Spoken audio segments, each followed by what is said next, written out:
ইয়াতে উপস্থিত আমাৰ উইমেন বিপিএফৰ সভানেত্ৰী সুপ্ৰিয়া ৰানী ব্ৰহ্ম বাইদেউ MCLA পানীৰাম ব্ৰহ্ম বাইদেউ আৰু সকলো জ্যেষ্ঠ আমাৰ বিপিএফ দলৰ কৰ্মীসকল পূৰ্ণিমা চেত্ৰী বাইদেউ আমাৰ নীৰেণ চৈনাৰী আৰু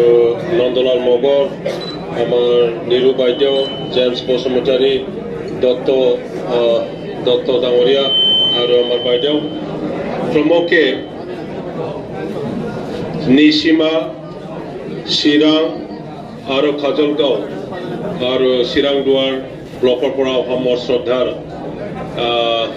বিপিএফৰ কৰ্মীবৃন্দসকল আজি সঁচাসঁচিকেই বহুদিন কল্পনা যিটো হৈ আছিলে যে বিপিএফৰ আগন্তুক নিৰ্বাচনৰ কাৰণে একদম কোকৰাঝাৰ MP সমষ্টিৰ কেণ্ডিডেট প্ৰাৰ্থী কোন হ'ব সেইটো লৈ পেলাই বহুত ধৰণৰ আলোচনা বিলোচনা হৈ আছে আজি হাগ্ৰামা মহিলাৰীদেৱ আমাৰ বিপিএফ দলৰ সভাপতি আৰু সকলো বিপিএফ দলৰ জ্যেষ্ঠ নেতাসকলে একগোট হৈ পেলাই CWC মিটিঙত সিদ্ধান্ত লৈছে একদম কোকৰাঝাৰ সমষ্টিৰ কাৰণে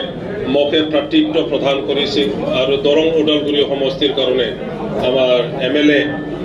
দুৰ্গা দাস বড়ো ডাঙৰীয়া প্ৰাৰ্থিত্ব প্ৰদান কৰিছে মই প্ৰথমতে হাগ্ৰামা মহিলাৰী আৰু আমাৰ বিপিএফ দলৰ সকলো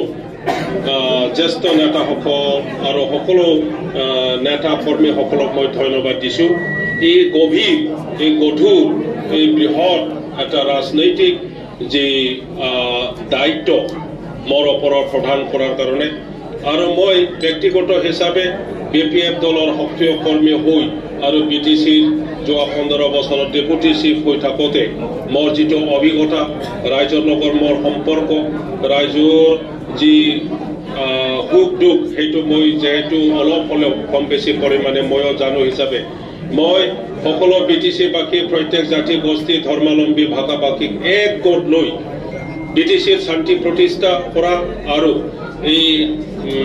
আমাৰ BTCত থকা প্ৰত্যেক জাতি গোষ্ঠীক ৰাজনৈতিকভাৱে একত্ৰিত কৰাৰ এটা উদ্দেশ্য লৈ আৰু সামাজিকভাৱে একত্ৰিত কৰি পেলাই অঞ্চলৰ উন্নয়ন কৰাৰ অৰ্থনৈতিক আন্তঃগাঁথনি নিৰ্মাণ শিক্ষাৰ দিশত আমাৰ ল'ৰা ছোৱালীক ভাল এটা পৰিস্থিতি বনাই পেলাই ভাল অনুষ্ঠান নিৰ্মাণ কৰি পেলাই তেখেতসকলৰ ভৱিষ্যত ভাল কৰাৰ এটা উদ্দেশ্য লৈ পেলাই আমি আগুৱাই যাম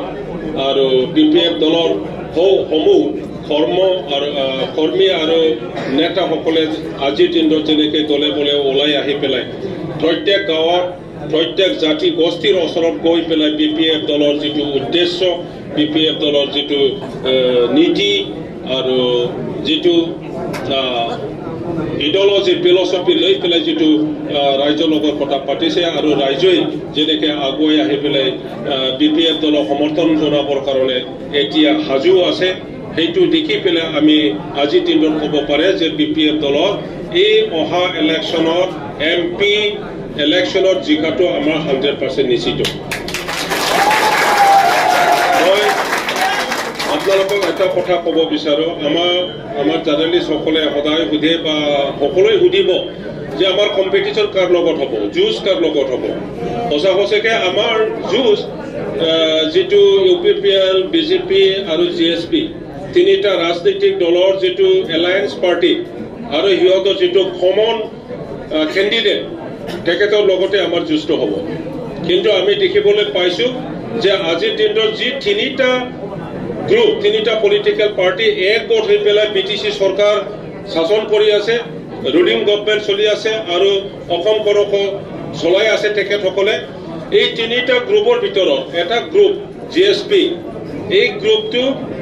এলায়েন্সৰ পৰা আঁতৰি যোৱাৰ নিচিনা আমি দেখিবলৈ পাইছোঁ কিয় ইতিমধ্যে